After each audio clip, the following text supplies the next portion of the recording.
বছরের মাঝামাঝিতেই নতুন করের বোঝা চাপালো অন্তর্বর্তী সরকার। মূল্যস্ফীতি উস্কে দিতে পারে আশঙ্কা বিশেষজ্ঞদের, নাভিশ্বাস নিম্ন ও মধ্য আয়ের মানুষের।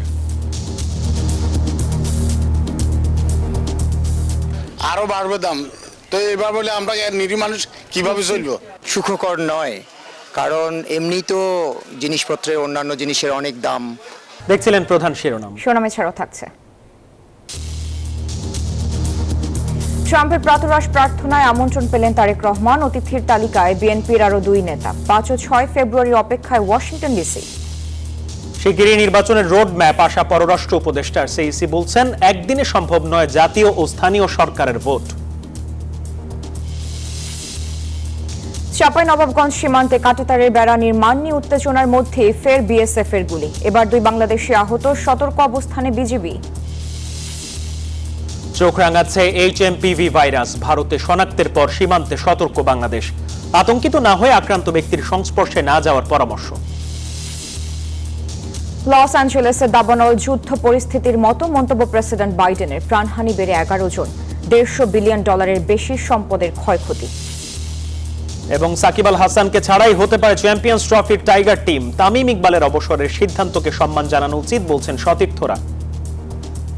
আমরা নিউজ 24 সংবাদের সাথে আছি আমরা দুজন। আমি সারা মেহজাবিন এবং আমি মাহমুদুল হাসান। দেখছিলেন সংবাদ শিরোনাম। এবার বিস্তারিত। দেশের মানুষের কাঁধে নতুন করে বাড়ল করের বোঝা। শতাধিক পণ্য ও সেবার উপর ভ্যাট বাড়ানোর সিদ্ধান্ত নিয়েছে অন্তর্বর্তী সরকার। উচ্চ মূল্যস্ফীতির চাপে থাকা সাধারণ মানুষ বলছেন, এভাবে করের বোঝা চাপালে জীবন ধারণ আরো কঠিন হয়ে পড়বে। ব্যবসায়ীদের অভিযোগ, আওতা না বাড়িয়ে বিদ্যমান করদাতাদের কাঁধে চাপ তৈরি করা হচ্ছে। অর্থনীতি বিশ্লেষকরা বলছেন, নতুন করে বাড়তি শুল্ক কর যুক্ত হলে আরও বাড়তে পারে মূল্যস্ফীতি। রিয়াদ সুমনের প্রতিবেদনে বিস্তারিত। অনেকদিন ধরেই উচ্চ মূল্যস্ফীতির কষাঘাতে জর্জরিত মানুষ। নিত্যপণ্যের দামের দাপটে বছর জুড়ে গড় মূল্যস্ফীতি ছিল 2 অঙ্কের ঘরে। নিম্ন ও নিম্ন মধ্যবিত্ত মানুষের সংসারের খরচ লাফিয়ে লাফিয়ে বাড়লেও বাড়েনি আয় রোজগার। দুর্বিষহ হয়ে উঠেছে খেটে খাওয়া মানুষের জীবনযাত্রা। এমন বাস্তবতায় আন্তর্জাতিক মুদ্রা তহবিল IMF-এর লক্ষ্যমাত্রা পূরণে মানুষের কাঁধে নতুন করে ভ্যাটের চাপ বাড়ানোর সিদ্ধান্ত নিয়েছে অন্তর্বর্তী সরকার। রেস্তোরাঁ, ওষুধ, কোমল পানীয়, সাবান, ডিটারজেন্ট, বিস্কুট, ফল, জুস, পোশাক, গৃহস্থালী সহ শতাধিক পণ্যে শুল্ক বাড়ানো হয়েছে। এছাড়া টেলিফোন, ইন্টারনেট ও এলপি গ্যাসের মতো দৈনন্দিন জরুরি সেবা ও উপকরণেও শুল্ক কর বাড়ানোর সিদ্ধান্ত নিয়েছে সরকার। ফলে কষ্টে থাকা নিম্ন আয়ের মানুষ কেবল নয়, সব শ্রেণীর ভোক্তারাই পড়বেন উচ্চ মূল্যস্ফীতির জাতাকলে। আমাদের ইনকাম কম, দাম বেশি। এই ফল ফ্রুট এটি অনেক দাম বেশি। চাল আছেন 30 টাকা কেজি, এমনিতে 60 টাকা কেজি। সাবান আছেন আপনার 28 টাকা কেজি, না 28 টাকা পিস। এখানে সেই সাবানের দাম হইতেছে 75 টাকা, 80 টাকা। তা আমরা চাই সাধারণ জনগণ এবং নিম্ন মধ্যবিত্তদের জন্য যেন ক্রয় ক্ষমতার মধ্যে থাকা। সারা দেশে ছড়িয়ে ছিটিয়ে থাকা বিভিন্ন খাতে এমন অনেক ব্যবসায়ী আছেন যারা ভ্যাট দিচ্ছেন না। কর হার কমিয়ে এসব ব্যবসায়ীদের ভ্যাটের আওতায় আনা গেলে সরকারের রাজস্ব আরও বাড়বে বলে মনে করেন ব্যবসায়ীরা। IMF-এর একটা প্রেসক্রিপশন অনুযায়ী অথবা IMF যা বলছে সেটাই আমরা করতেছি। IMF অনেক কথাই বলতে পারে, কিন্তু একটা দেশে যারা শাসন করে তাদের উচিত এবং করা উচিত সেটা হলো দেশের বর্তমান অর্থনৈতিক ব্যবস্থার প্রেক্ষিতে আমরা কোন কোন শর্তগুলো আমরা মানতে পারবো, কোনগুলো আরো পরে করা উচিত। নতুন শুল্ক কর আরোপের ফলে মানুষের অস্বস্তি আরো কয়েক গুণ বাড়বে বলে মনে করেন অর্থনীতিবিদরা। যেহেতু রাজস্ব আদায় কম হচ্ছে সেটার কারণে এবং IMF-এরও শর্ত আছে, তবে অবশ্যই আমাদের স্থানীয় যে শিল্প এগুলো কিন্তু এখন গড়ে উঠছে। ইলেকট্রনিক শিল্পটা কিন্তু এখনো ম্যাচিউরড হয় নাই। এসব শিল্পে আমাদের প্রণোদনা, তারা যাতে এনকারেজড হয় সেটা আমাদের কিন্তু দেখতে হবে। দেশে সুদ হার বাড়িয়ে মূল্যস্ফীতি নিয়ন্ত্রণ সম্ভব নয়। একই সাথে সমন্বিতভাবে রাজস্ব নীতি ও বাজার ব্যবস্থাপনায় জোর দেওয়ার পরামর্শ দিয়েছেন বিশ্লেষকরা। রিয়াদ সুমন, নিউজ 24, ঢাকা। 67 পণ্য ও সেবার শুল্ক বাড়ানোকে অন্তর্বর্তী সরকারের আত্মঘাতী সিদ্ধান্ত বলে মনে করছে বিভিন্ন রাজনৈতিক দল। নেতারা বলছেন এতে জনগণের ভোগান্তি বাড়বে, ভাবমূর্তি সংকটে পড়বে সরকার। শনিবার রাজধানীতে আলাদা অনুষ্ঠানে বক্তারা বলেন, সংকটে নিরসনে এভাবে বিভিন্ন নিত্যপণ্য সেবাতে ভ্যাট বসানো সরকারের সঠিক পদক্ষেপ না। বিভিন্ন পণ্য ও সেবাতে শুল্ক বাড়িয়ে অধ্যাদেশ জারিতে তীব্র প্রতিক্রিয়া জানিয়েছে রাজনৈতিক দলগুলো। বিএনপি বলছে এতে সরকারের বিষয়ে জনমনে নেতিবাচক ধারণা সৃষ্টি হবে। এখনো লোকসান কাটিয়ে উঠতে পারেনি ব্যবসায়ীরা। এমন পরিস্থিতিতে ভ্যাট বাড়ানোর সিদ্ধান্ত আত্মঘাতীগুলো। বাজেটের আগেই এসব পণ্য ও সেবার মান দাম বৃদ্ধির ফলে সাধারণ মানুষের ক্রয় ক্ষমতা কমবে, নতুন করে সংকটে পড়বে ব্যবসা বাণিজ্য। একই ধরনের অভিমত স্থায়ী কমিটির সদস্য নজরুল ইসলাম খানের। বলেন, দ্রব্যমূল্য নিয়ন্ত্রণে ব্যর্থ অন্তর্বর্তী সরকার, তাই সংকট নিরসনে দ্রুত ভোট চান তিনি। স্ব ক্ষেত্রে তারা যোগ্য মানুষ, কোনো সন্দেহ নাই, কিন্তু একটা রাষ্ট্র পরিচালনার অভিজ্ঞতা বা সক্ষমতা তো এইভাবে থাকার কথা না তাদের। কিন্তু পাশাপাশি এই কথাটা ঠিক যে যদি সেটাই ঠিক হয় তাহলে যত দ্রুত সম্ভব যারা পারবে তাদের কাছে ক্ষমতা দিতে হবে। এই যে দ্রব্যমূল্যের ঊর্ধ্বগতি হচ্ছে, এটাকে চলতে দেওয়া যাবে না, মানুষের কষ্ট হচ্ছে। এদিকে এবি পার্টির প্রথম জাতীয় কাউন্সিলের নাগরিক ঐক্যের সভাপতি মাহমুদুর রহমান মান্না বলেন, অর্থনীতির হিসাব মেলাতে গিয়ে মানুষের জীবনযাত্রা কঠিন করে তুলেছে সরকার। অর্থনীতির বড় বড় সংজ্ঞা বোঝে, কিন্তু অর্থনীতিতে মানুষের দৈনন্দিন জীবনযাত্রার হিসাব বিকাশ সেটা ভুলে যান। দৈনন্দিন জীবনে মানুষ বড় কষ্টে আছে। এই পরিস্থিতি চললে মানুষ সংস্কারেও আর আস্থা রাখবে না। নেতারা বলেন, সাধারণ মানুষের কথা বিবেচনা করে অন্তর্বর্তী সরকারকে আরও বাস্তবসম্মত পদক্ষেপ নিতে হবে। যে বিজয় আমাদের অনিবার্য। ফজলে রাব্বি, সৌরভ, নিউজ 24, ঢাকা। এই যে আমার ব্যাংক আরএফএল গ্যাস স্টোভ, এর সায়েন্টিফিক নজল আর ব্রাশ বার্নার তাপকে সমানভাবে ছড়িয়ে খরচ বাঁচায় 25%। আরএফএল গ্যাস স্টোভ নিরাপদ ও গ্যাস সাশ্রয়ী। 304 ফুড গ্রেড স্টেইনলেস স্টিলে তৈরি, যা নিশ্চিত করে জংবিহীন সিঙ্কের আজীবন নিশ্চয়তা। আরএফএল কিচেন সিঙ্ক, স্বাস্থ্যকর কিচেনের চিরস্থায়ী সমাধান। মার্কিন ন্যাশনাল প্রেয়ার ব্রেকফাস্টে তারেক রহমানকে আমন্ত্রণ জানিয়েছেন ডোনাল্ড ট্রাম্প। এছাড়াও আমন্ত্রিত অতিথিদের তালিকায় আছেন বিএনপির মহাসচিব মির্জা ফখরুল ইসলাম আলমগীর এবং চেয়ারপারসনের ফরেন অ্যাফেয়ার্স অ্যাডভাইজারি কমিটির সদস্য আমির খসরু মাহমুদ চৌধুরী। বার্ষিকী আয়োজনে উঠে আসতে পারে বিশ্ব রাজনীতি, ব্যবসা সহ সমসাময়িক গুরুত্বপূর্ণ বিষয়। 20 জানুয়ারি 47তম মার্কিন প্রেসিডেন্ট হিসেবে শপথ নেবেন ডোনাল্ড ট্রাম্প। এর মধ্যে শুরু হয়েছে অতিথিদের নিমন্ত্রণ। সব ছাপিয়ে এখন আলোচনায় 5-6 ফেব্রুয়ারি ওয়াশিংটন ডিসির মার্কিন ন্যাশনাল পিয়ার ব্রেকফাস্ট, যেখানে সঙ্গীত পরিবেশনের আমন্ত্রণ পেয়েছেন নাইজেরিয়ান শিল্পী নাথাল বেসি। চলছে ক্ষণগণনা। ওয়াশিংটনের এই আয়োজন ভিন্ন কারণে ঢাকায় আলোচনার কেন্দ্রে, যেখানে প্রথম বাংলাদেশি হিসেবে অতিথির তালিকায় আমন্ত্রণ পেয়েছেন বিএনপির ভারপ্রাপ্ত চেয়ারম্যান তারেক রহমান, মহাসচিব মির্জা ফখরুল ইসলাম আলমগীর এবং স্থায়ী কমিটির সদস্য আমির খসরু মাহমুদ চৌধুরী। বিএনপির প্রেস উইংয়ের পক্ষ থেকে জানানো হয়, যুক্তরাষ্ট্রের নতুন প্রেসিডেন্ট ডোনাল্ড ট্রাম্পের পক্ষ থেকে ন্যাশনাল পেয়ার ব্রেকফাস্টে অংশ নিতে এ আমন্ত্রণ জানানো হয়। এর আগে পাকিস্তানের বেনজির ভুট্টো, তিব্বতের নির্বাসিত নেতা দালাই লামা আমন্ত্রিত ছিলেন। এই বার্ষিক ইভেন্ট প্রার্থনা, রাজনীতি এবং ব্যবসা সহ সমসাময়িক গুরুত্বপূর্ণ বিষয় উঠে আসে, তাই এতে যোগদান মার্কিন প্রেসিডেন্টের জন্য একটি প্রধান বিষয় হয়ে উঠেছে। মাসুদ রানা, নিউজ 24। নির্বাচনী রোডম্যাপ প্রকাশ হলে দেশে বিনিয়োগকারীদের আস্থা ফিরবে বলে মন্তব্য করেছেন পররাষ্ট্র উপদেষ্টা তৌহিদ হোসেন। বিদেশি বিনিয়োগ টানতে ঢাকায় শুরু হওয়া বাংলাদেশ ওয়ার্ল্ড কনফারেন্স সিরিজের উদ্বোধনী অনুষ্ঠানে এই কথা বলেন তিনি। জুলাই আগস্টের পর দুর্নীতি, অর্থ পাচার বন্ধ হওয়ায় রেমিটেন্স প্রবাহ বেড়েছে বলে জানান বাংলাদেশ ব্যাংকের গভর্নর। জুলাই গণ অভ্যুত্থানের পরে মহা সংকটের মধ্যে দেশের হাল ধরে অন্তর্বর্তী সরকার। বিগত সরকারে অর্থ পাচার, দুর্নীতি আর রিজার্ভ কমে যাওয়ার মতো নানা সংকটে খাদের কিনারায় দাঁড়িয়েছে অর্থনীতি। এমন অবস্থায় বিনিয়োগ খরা কাটানোর প্রত্যয়ে শুক্রবার ঢাকায় শুরু হয়েছে ব্র্যান্ডিং বাংলাদেশ ওয়ার্ল্ড কনফারেন্স। অনুষ্ঠানে পররাষ্ট্র উপদেষ্টা মোহাম্মদ তৌহিদ হোসেন বলেন, নির্বাচনী রোডম্যাপ প্রকাশ করা হলেই দ্রুততম সময়ে নির্বাচন হবে, কেটে যাবে রাজনৈতিক অস্থিরতা এবং বিনিয়োগে আগ্রহী হবে বিদেশিরাও। আমাদের লক্ষ্য তো একটা যে নির্বাচনের মাধ্যমে একটি নির্বাচিত সরকারের কাছে ক্ষমতা হস্তান্তর করা যথাশীঘ্র সম্ভব, আমরা সেটা জানি এবং সেই লক্ষ্যেই এই সরকার কাজ করছে। একটা রোডম্যাপ এসে গেলে আমি জানি যে অনেকেই নিরাপদ বোধ করবেন এবং ইনভেস্টমেন্ট আসবে। প্রবাসীদের দেশীয় রাজনৈতিক দলাদলিতে লিপ্ত না থেকে বিদেশি স্থানীয় রাজনীতিতে জড়িত হবার আহ্বান জানান পররাষ্ট্র উপদেষ্টা। বাংলাদেশের বিরুদ্ধে ভারতীয় মিডিয়ার প্রোপাগান্ডা রুখে দিতে প্রবাসীদের প্রতি আহ্বান জানান তিনি। ইস্যু ভিত্তিক না, সে ব্যক্তি এবং দল ভিত্তিক হয় আমাদের যে রিঅ্যাকশনগুলো, এটা আমাদের বিরাট ক্ষতি করছে আমাদের ইমেজের ক্ষেত্রে, আমাদের ব্র্যান্ডিং এর ক্ষেত্রে। অনুষ্ঠানে রেমিটেন্স সংক্রান্ত আলোচনায় বাংলাদেশ ব্যাংকের গভর্নর আহসান এইচ মনসুর জানান, গত 5 মাসে দেশের রেমিটেন্স বেড়েছে 3 বিলিয়ন আর রপ্তানি বেড়েছে $2.5 বিলিয়ন। দুর্নীতি ও অর্থ পাচার বন্ধ হওয়ায় রেমিটেন্স প্রবাহ বেড়েছে বলে মনে করেন তিনি। অল ব্যাংকার্সদেরকে আমি বলবো, অল বড় বড় যারা ক্রয় করে তাদেরকে বলবো, এখানে আমাদের একটা রোল আছে যে প্যানিক হওয়ার কিছু নাই। বাংলাদেশের ফরেন এক্সচেঞ্জ রিজার্ভ এখনো 4 মাসের উপর আছে। এমনকি পাচার হওয়া অর্থ ফিরিয়ে আনতে প্রবাসীদের সহযোগিতার পাশাপাশি বিদেশি আইনজীবী নিয়োগ দেবার কথাও জানান গভর্নর। প্রমা চৌধুরী, নিউজ 24, ঢাকা। সংসদ নির্বাচনের জন্য জোরে সোরে প্রস্তুতি নিচ্ছে ইসি, এ কথা জানিয়েছেন প্রধান নির্বাচন কমিশনার এএমএম নাসির উদ্দিন। বলছেন, সেই ভোটে আওয়ামী লীগ অংশ নিতে পারবে কিনা তার সময় বলে দিবে।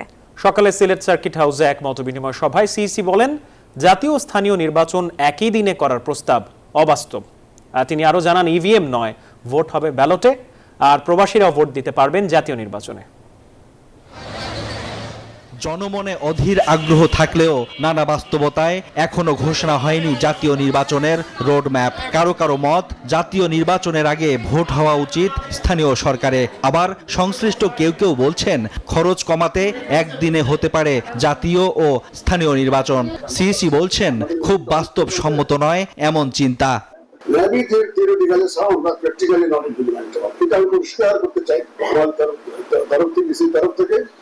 একদিনের নির্বাচনের যে ধারণা, যে পরামর্শ আসছে, এটা বাস্তবায়নযোগ্য নয়, ইসির কাছে গ্রহণযোগ্য নয়, এটা পরিষ্কার। নিবন্ধিত সব দলকে নিয়েই ভোট করতে চায় ইসি। তবে আওয়ামী লীগের বিরুদ্ধে জুলাই বিপ্লবে গণহত্যা চালানোর অভিযোগে আওয়ামী লীগের নিবন্ধন থাকবে কিনা, কিংবা শেষ পর্যন্ত দলটি ভোটে অংশ নিতে পারবে কিনা, এমন প্রশ্নের জবাবও দেন প্রধান নির্বাচন কমিশনার। আমাদের কাজ হলো, যখন আমরা শিডিউল ঘোষণা করি তার আগে যে কটা দল নিবন্ধিত থাকে ওদের মধ্যে একটা সুন্দর করে একটা নির্বাচন আয়োজন করা। সময় আসুক, দেখবেন কারা কারা নিবন্ধিত অবস্থায় থাকে, যারা যারা থাকবে তাদের নিয়ে নির্বাচন করবো। আমরা অপেক্ষা করুন, আমরা অপেক্ষা করি।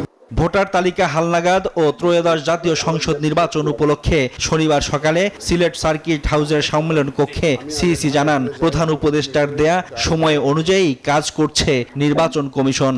16ই ডিসেম্বরের ভাষণে মাননীয় প্রধান উপদেষ্টা যে বক্তব্য দিয়েছেন, জাতীয় নির্বাচনের টাইম ফ্রেম নিয়ে যে বক্তব্য দিয়েছেন, সেটা মাথায় রেখে ইসি কাজ করছে। আমরা আমাদের সেই কাজ চালিয়ে যাচ্ছি।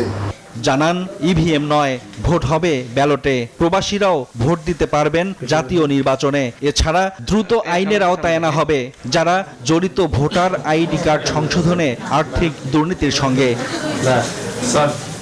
Desk report, news 24। নতুন বাংলাদেশে কোনো বিভেদ নেই, ফ্যাসিস্ট বিরোধী আন্দোলনের ঐক্যে ফাটল ধরানোর চেষ্টা করছে কেউ কেউ, এমন অভিযোগ করেছেন বিএনপি মহাসচিব মির্জা ফখরুল ইসলাম আলমগীর।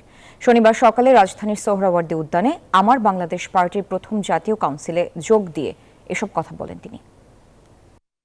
বাংলাদেশের সেই আমাদের তরুণদেরকে তাদের সঙ্গে হাতে হাত মিলিয়ে, কাঁধে কাঁধ মিলিয়ে আমরা একটা নতুন বাংলাদেশ দেখতে চাই। এখানে আমাদের কোনো বিভেদ নেই, কিন্তু দুর্ভাগ্যক্রমে আমাদের দেশের কিছু মানুষ তারা আজকে বিভিন্নভাবে এই ঐক্যে তারা কিছু ফাটল ধরানোর চেষ্টা করছেন। আগামী নির্বাচনে বিএনপি 300 আসন পেলেও একা সরকার গঠন করবে না, গঠন করবে জাতীয় সরকার, জানিয়েছেন দলটির স্থায়ী কমিটির সদস্য আমির খসরু মাহমুদ চৌধুরী। শনিবার বিকালে রাজধানীর বনানীতে এক অনুষ্ঠানে কথা বলেন তিনি। বললেন যাদেরকে নিয়ে আমরা রাস্তায় আন্দোলন করেছি শেখ হাসিনার বিরুদ্ধে আন্দোলন করেছি, আমরা তো আগামী নির্বাচনের পরে যে সরকার গঠন করব সেই সরকার বিএনপি একা করবে না। যদিও আমরা মেজরিটিও পাই, আমরা যদি 300 সিটের মধ্যে 200 সিটও পাই, আমরা কিন্তু একা সরকার গঠন করব না। বেশ কিছুদিন ধরেই কাঁটাতারের বেড়া নির্মাণ নিয়ে সীমান্ত এলাকায় বিজিবি বিএসএফ এর মধ্যে উত্তেজনা চলছে। এর মাঝেই শনিবার চাঁপাইনবাবগঞ্জ সীমান্তে 2 বাংলাদেশিকে গুলি করেছে বিএসএফ। গুলিবিদ্ধ অবস্থায় উদ্ধার করে তাদের একজনকে রাজশাহী মেডিকেলে চিকিৎসা দেওয়া হচ্ছে, আরেকজন স্থানীয় একটি হাসপাতালে চিকিৎসা নিয়েছেন। সতর্ক অবস্থানে রয়েছে বিজিবি। চাঁপাইনবাবগঞ্জ সীমান্তে কাঁটাতারের বেড়া নিয়ে উত্তেজনার মধ্যেই ওপার থেকে শোনা গেল গুলির শব্দ। জেলার শিবগঞ্জ উপজেলার চাকপাড়া সীমান্তের বাগিচাপাড়া এলাকায় ভারতীয় সীমান্তরক্ষী বাহিনী বিএসএফ এর বিরুদ্ধে 8 থেকে 9 রাউন্ড গুলি ছোড়ার অভিযোগ উঠেছে। এতে মোহাম্মদ শহীদুল ইসলাম ও মিজানুর রহমান নামে 2 যুবক আহত হয়েছেন। তাদের মধ্যে শহীদুল রাজশাহী মেডিকেল কলেজ হাসপাতালে চিকিৎসাধীন রয়েছেন এবং মিজানুর স্থানীয় একটি হাসপাতালে চিকিৎসা নিয়েছেন। শহীদুল পেটে ও মিজানুর হাতে গুলিবিদ্ধ হয়েছেন। স্বজনরা জানান কয়েকজন মিলে সীমান্তের কাছে মাটি কাটতে যান শহীদুল। তাদের লক্ষ্য করে গুলি চালায় বিএসএফ এর সদস্যরা। গুলিবিদ্ধ হন শহীদুল। শহীদুল এখন নিবিড় পর্যবেক্ষণে চিকিৎসাধীন। মাটি কাটতে গেছিল, মাটি কাটতে গিয়ে বিএসএফ তাড়া করে গুলি করছে। এই তো আমি লিখছি আর আমার এই লিখছে আর আমি এখান থেকে আসছি। আমরা প্রাথমিকভাবে দেখেছি তার বুকের ডান পাশে উপরের দিকে একটি গুলিবিদ্ধ রয়েছে এবং বর্তমানে তার অস্ত্রোপচার হচ্ছে। এখন পর্যন্ত রোগীটি স্থিতিশীল রয়েছে। গুলি করার ঘটনা নিশ্চিত করেছে বিজিবি। এর আগে শুক্রবার সকালে লালমনিরহাটের পাটগ্রাম সীমান্তে কাঁটাতারের বেড়া নির্মাণকে কেন্দ্র করে বিজিবি বিএসএফ এর মধ্যে উত্তেজনা দেখা দেয়। Desk report, news 24। নিউজ 24 সংবাদ একটা বিরতি নিচ্ছি, সাথে থাকুন। আমন্ত্রণ আরেকবার দেখছেন নিউজ 24 সংবাদ। ভারতে এইচএমপিভি ভাইরাস শনাক্তের পর সীমান্তে সতর্কতা বাড়িয়েছে বাংলাদেশ। বেনাপোল, ভোমরা সহ ভারত সংলগ্ন বন্দরগুলোতে স্বাস্থ্য পরীক্ষা, থার্মাল স্ক্যানার সহ কাজ শুরু করেছে বিশেষ মেডিকেল টিম। যদিও এইচএমপিভি ভাইরাস নিয়ে আতঙ্কিত না হয়ে সতর্ক থাকার পরামর্শ দিয়েছেন বিশেষজ্ঞরা, আর বাইরে মাস্ক পরার পাশাপাশি আক্রান্ত ব্যক্তিদের সংস্পর্শে না যাওয়ার তাগিদ দিয়েছেন চিকিৎসকরা। এভাবেই হ্যান্ড থার্মাল স্ক্যানারে যাত্রীদের প্রাথমিক স্বাস্থ্য পরীক্ষা করছে বিশেষ মেডিকেল টিম। ভারত থেকে আসা পাসপোর্টধারীদের ক্ষেত্রে এমন সতর্কতা বাংলাদেশের বেনাপোল ও ভোমরা স্থলবন্দরে। ভারতে 2 শিশুর শরীরে এইচএমপিভি ভাইরাস ধরা পড়ায় সব বন্দরে বাড়তি সতর্কতা বাংলাদেশ ইমিগ্রেশনের। মাস্ক পরা, নিরাপদ দূরত্বে অবস্থান সহ স্বাস্থ্যবিধির বিষয়গুলো কঠোর নজরদারিতে এনেছে মেডিকেল টিম। মাস্ক ছাড়া আসতে দিচ্ছে না, সবাইকে মাস্ক প্রদান করে আসতে হচ্ছে এবং ডাক্তারও টেস্ট করতেছে। বর্ডারে চেকিং খুব কড়াকড়ি হচ্ছে, প্রত্যেকের স্বাস্থ্য পরীক্ষার মাধ্যমে ইমিগ্রেশন পাস করছে। স্বাস্থ্য বিভাগের নির্দেশনা, বেনাপোল ইমিগ্রেশন স্বাস্থ্য বিভাগ অত্যন্ত সতর্ক অবস্থায় আছে। 5 বছর আগে চীন থেকে শুরু হওয়া করোনা মহামারীর দুঃসহ স্মৃতি এখনো ভোলেনি গোটা বিশ্ব। এবার চোখ রাঙানি দিচ্ছে সেই চীন থেকেই উৎপন্ন হিউম্যান মেটানিউমো ভাইরাস বা এইচএমপিভি। এরই মধ্যে ভাইরাসটি ছড়িয়ে পড়েছে জাপান, ভারত সহ বিভিন্ন দেশে। চিকিৎসকরা বলছেন এইচএমপিভির লক্ষণ অনেকটা করোনার মতোই। শুরুতে জ্বর, সর্দি, কাশি এবং গলা ব্যথা, পরে শ্বাসকষ্ট, ফুসফুসে সংক্রমণ, এমনকি হতে পারে নিউমোনিয়াও। এইচএমপিভি একটি ইনফ্লুয়েঞ্জা গোত্রীয় ভাইরাস। এর সাথে করোনা ভাইরাসেরও গোত্রীয় মিল রয়েছে, তবে এটি করোনার চেয়ে অনেক অনেক গুণ কম সংক্রমণশীল। উত্তর আমেরিকার দেশসমূহ, প্রধানত ইউএসএতে অনেক আগে থেকে এই ভাইরাসটি রয়েছে। বিশেষজ্ঞরা বলছেন শিশু, বয়স্ক, দুর্বল রোগ প্রতিরোধ ক্ষমতা সম্পন্ন ব্যক্তিদের জন্য ঝুঁকিপূর্ণ হতে পারে এই ভাইরাস। করোনা বা ইনফ্লুয়েঞ্জার মতো আক্রান্তের হাঁচি কাশির মাধ্যমে ছড়ায় এইচএমপিভি। আমাদের দেশের জন্য এই ভাইরাসটি নতুন কোনো কিছু না। এই ভাইরাসের সাথে আমরা অভ্যস্ত। এই ভাইরাসটিতে ভয়ের কিছু নেই।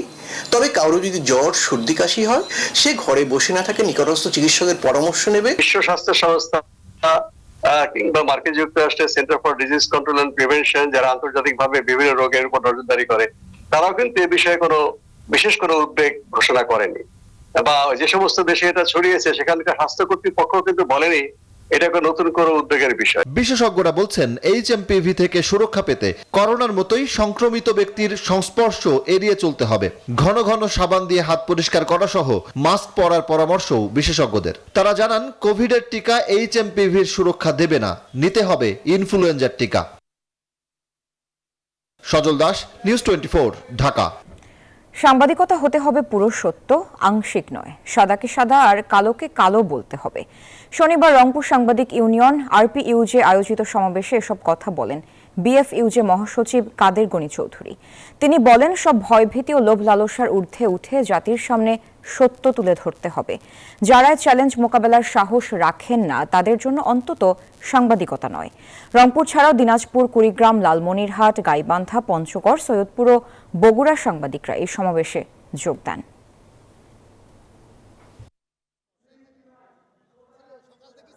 আমরা সাদাকে সাদা বলবো, কালোকে কালো বলবো।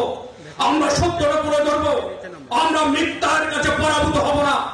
আমরা কোন অপশক্তির কাছে মাথা নত করবো না। বাংলার মাটিতে আর কোন ফেসিস আসতে পারবে না যদি শপথ আমরা সাংবাদিকরা নেই। সংবাদে আবারও বিরতি নিচ্ছি, সাথে থাকুন। বড় স্বাগত নিউজ 24 সংবাদে। এবার জানাবো অর্থ বাণিজ্য সংবাদ।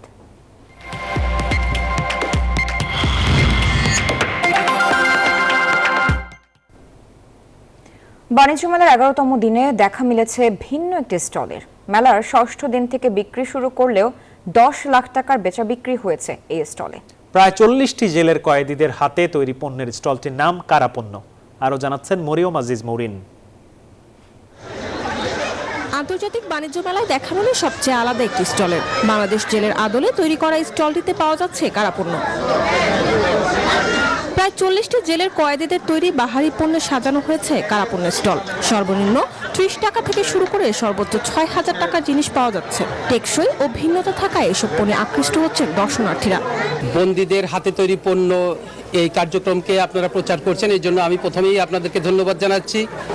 একই সাথে বলতে চাই যে বন্দীদের এই প্রশিক্ষণ কার্যক্রম এবং এই যে হস্তশিল্প তৈরি, এটা দুটো দিক থাকে। একটা দিক হচ্ছে বন্দীরা প্রশিক্ষণ নেয় এবং এই প্রশিক্ষণটা কারাগার থেকে মুক্তি পেয়ে সমাজে যে কাজে লাগাতে পারে। গুণগত মান খুবই ভালো, তো যারা ক্রেতা আছে এরাও কিনা খুব স্বাচ্ছন্দ্য বোধ করতেছে। কারাপণ্য বিক্রি থেকে যে লভ্যাংশ পাওয়া যায় তার 50% কয়েদিদের দেওয়া হয়। এসব অর্থ তারা নিজেদের জন্য খরচ করতে কিংবা পরিবারকে দিতে পারেন। বাকি 50% সরকারি কোষাগারে জমা হয়। এবারের মেলায় 10 লাখ টাকার পণ্য বিক্রি হয়েছে স্টল থেকে। মেলায় প্রদর্শিত পণ্যের মধ্যে রয়েছে কয়েদিদের নিপুণ হাতের তৈরি বাঁশ ও বেতের মুড়া, কাঠের তৈরি টেবিল চেয়ার, জুতা, বিছানার চাদর, পাপোশ, কুলা সহ গৃহসজ্জার নানা পণ্যের সম্ভার। এসব পণ্যের বেচা বিক্রিও বেশ ভালো। আমি এখন যে স্টলটির সামনে দাঁড়িয়ে আছি তার প্রবেশদ্বারে লেখা কারাপণ্য বাংলাদেশ জেল। দর্শনার্থীদের ভিড়ের পেছনে এই লেখাটির বিশেষ ভূমিকা রয়েছে। অনেকে এই নাম দেখে কৌতূহলের বসে এই দোকানে ভিড় করছেন বলে মনে করছেন জেল কর্তৃপক্ষ। বাণিজ্য মেলা প্রাঙ্গণ থেকে মরিয়ম আজিজ মৌরিন, নিউজ 24, পূর্বাচল। এবার আন্তর্জাতিক প্রসঙ্গ।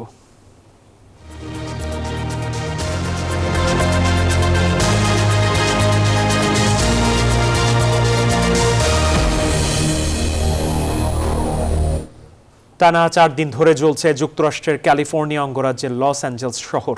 দাবানলে প্রাণহানি বেড়ে দাঁড়িয়েছে 11 জনে। আগুনে এখন পর্যন্ত $150 বিলিয়ন মূল্যের সম্পদের ক্ষয়ক্ষতি হয়েছে। দাবানল নিয়ন্ত্রণে না আসায় লস অ্যাঞ্জেলেসকে যুদ্ধ পরিস্থিতি হিসেবে বর্ণনা করেছেন প্রেসিডেন্ট জো বাইডেন।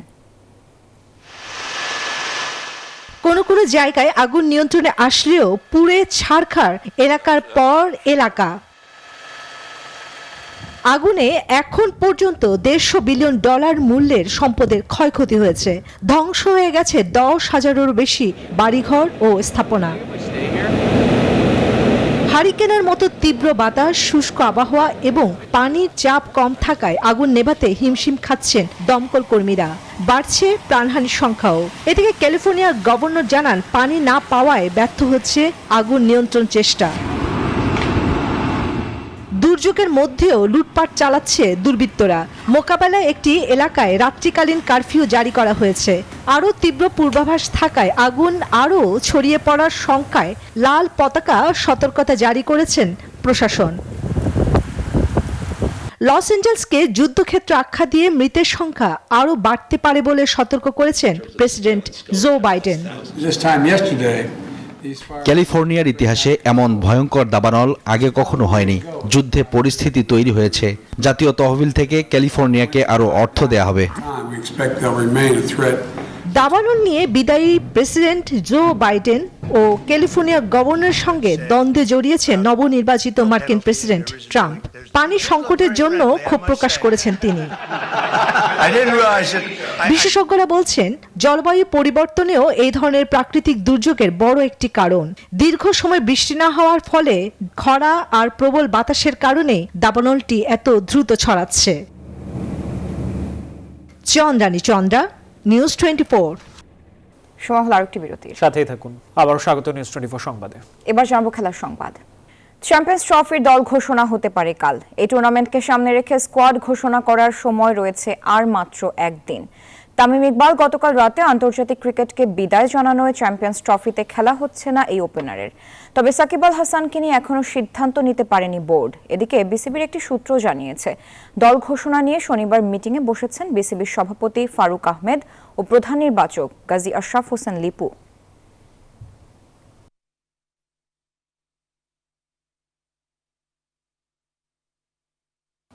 ভক্ত সমর্থকরা আশায় থাকলেও আন্তর্জাতিক ক্রিকেটে আর ফিরতে চান না তামিম ইকবাল।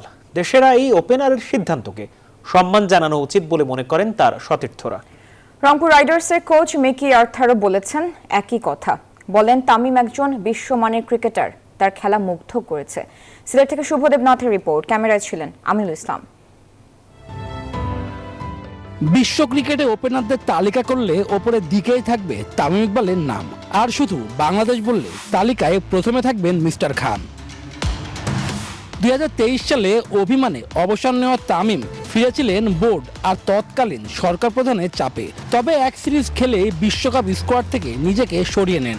অনেকেই বলেন, সাকিব আল হাসান ও চান্ডিকা হাথুরুসিং সিং এর পরিকল্পনা পছন্দ না হয় ছিল পেছনের কারণ। I am retiring from international cricket affecting right now. সামনে চ্যাম্পিয়ন্স ট্রফি। এই আয়োজন ঘিরে তামিমকে দলে ফেরাতে উঠে পড়ে লাগে বিসিবি। নির্বাচকদের সঙ্গে মিটিংও বসতে হয় তামিমকে। তবে এখনও নেই সবুজ সংকেত। সামাজিক যোগাযোগ মাধ্যমে দেশ সেরা ওপেনার লিখেছেন আর ফিরছেন না। তামিমের এমন সিদ্ধান্তে হতাশ ভক্ত সমর্থকরা। মোহাম্মদ আশরাফুল আর ইমরুল কায়েসও দিলেন পাশে থাকার বার্তা। টপ একজন প্লেয়ার ছিলেন, বাংলাদেশ ইতিহাসের সেরা ক্রিকেটারদের একজন। আমরা সবাই আশা করেছিলাম যে হয়তোবা সে আবার ফিরে আসবেন, কিন্তু যেহেতু প্রত্যেকটা প্লেয়ারেরই যার যার ডিসিশন নেওয়ার অধিকার আছে না, এবং সে চিন্তা করেছেন আর ফিরে আসবেন না ইন্টারন্যাশনাল ক্রিকেটে। গুড লাক ফিউচারের জন্য। সিদ্ধান্তকে আমি অনেক সম্মান জানাই, কারণ এটা আসলে এর আগেও ডিসিশনটা নিয়েছিল। মাঝে আমরা অনেক এটা নিয়ে আলোচনা করেছিলাম, বাট পার্সোনালি ওর সাথে আমি যতবারই জিজ্ঞেস করছি ও আমাকে একই কথা বলছিল, দোস্ত আমি যে ডিসাইড করছি এটাই আমার ফাইনাল। আমি তাকে ডেফিনেটলি রেসপেক্ট জানাই তার সিদ্ধান্ত। অনেক বড় প্লেয়ার, অনেক বড় নাম বাংলাদেশ ক্রিকেটে। অবশ্যই বাংলাদেশ ক্রিকেট মিস করবে তামিম ইকবালকে, এবং আমি মনে করি যে একটা সবারই একটা রাইট টাইম থাকে, হয়তো বা সে তার রাইট টাইমটা বুঝতে পারছে। রংপুর রাইডার্সের কোচ মিকি আর্থার নিউজ 24-কে বলেন, তামিম একজন বিশ্বমানের ক্রিকেটার, তার সিদ্ধান্তকে সম্মানের চোখেই দেখতে হবে। Tamim Iqbal has been a fantastic player. Tamim Iqbal বিশ্বমানের ক্রিকেটার। প্রতিপক্ষ বোলাররা তাকে সমীহ করেই খেলেন। তার বেশ কিছু ইনিংস দেখে আমি মুগ্ধ। তবে অবসরের সিদ্ধান্তটা সম্পূর্ণ তার, সেটাকে সম্মান জানানো উচিত। তামিম ইকবাল জাতীয় দলের হয়ে সবশেষ খেলেন 2023 সালের সেপ্টেম্বরে। প্রতিপক্ষ ছিল নিউজিল্যান্ড। শুভদেব নাথ, নিউজ 24, সিলেট আন্তর্জাতিক স্টেডিয়াম, সিলেট। বাংলাদেশে প্রথমবারের মতো গ্রামীণ ফোন নিয়ে এসেছে ওয়্যারলেস ব্রডব্যান্ড কানেকশন জিপিফাই আনলিমিটেড। তাই এখন কোনো তারের ঝামেলা ছাড়াই আপনি নিতে পারবেন ওয়াইফাই কানেকশন, যেখানে পাবেন 40 Mbps পর্যন্ত স্পিড এবং কানেক্ট করতে পারবেন 32টি পর্যন্ত ডিভাইস। বিস্তারিত জানতে পারবেন গ্রামীণ ফোনের ওয়েবসাইটে। এই ছিল সংবাদে। এতক্ষণ সাথে থাকার জন্য ধন্যবাদ সবাইকে।